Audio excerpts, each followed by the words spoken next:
Hello and welcome back to another video from American Fun 351. Today we're going to take a look at a CZ52. This is a Czechoslovakian pistol. It's chambered in 7.62 by 25mm Tokarev. Czechoslovakia has a very long history of designing and manufacturing small arms. And after World War II, they became part of the Soviet Union. And even though they were part of the Soviet Union, they still continued to develop and design their own weapons and field them with their army.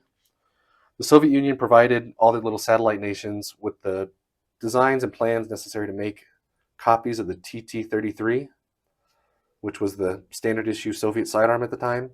And lots of nations made these. This is a Chinese one. There's Romanian ones, Hungarian ones, Polish ones. Yugoslavia made some. But not Czechoslovakia. They decided they were going to make the CZ52. So early in the 1950s, they started working on this design, and they originally had it chambered in 9mm, which is what the West was using after World War II.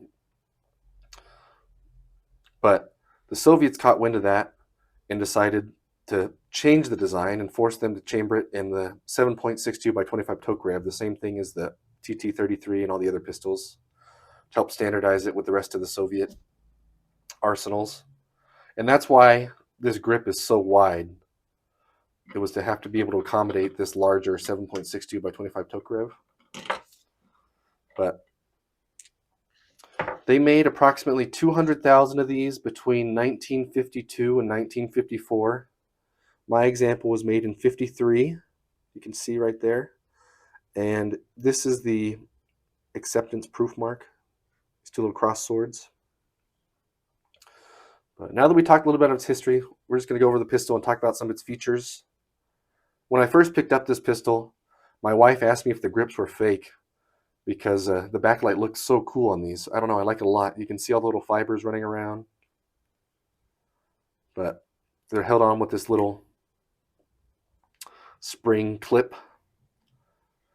The heel release is right here for the magazine. It holds 8 rounds of 7.62 Tokarev. The sights on these are not adjustable. They're just plain Jane sights. And when I shot this last, I think it was shooting about a foot high. That might have been my fault, but it was shooting very high for me.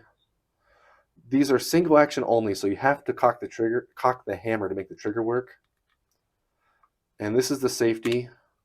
So if you cock the hammer, the safety also acts as a decocker. If you push it all the way up, it'll decock the hammer.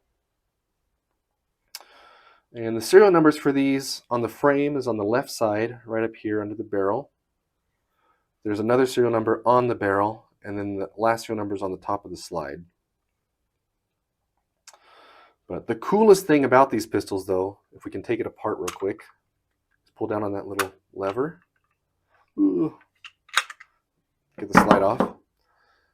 Is it has a roller locking design for its breech. This is like the only pistol in the world that has that. And so these little rollers cam into these channels on the slide. And so after you fire, the recoil pushes those forward, and they're allowed to slide out and cam back into place, locking it in after it strips the next round up. It's ready to fire again. But so it gives a very interesting and unique recoil impulse when you shoot these. This is the only handgun in the world that I know of that has that. Some other designs that are similar, like the MP5, G3, a bunch of those type of guns have roller locking designs, but this is the only handgun in the world that's like that.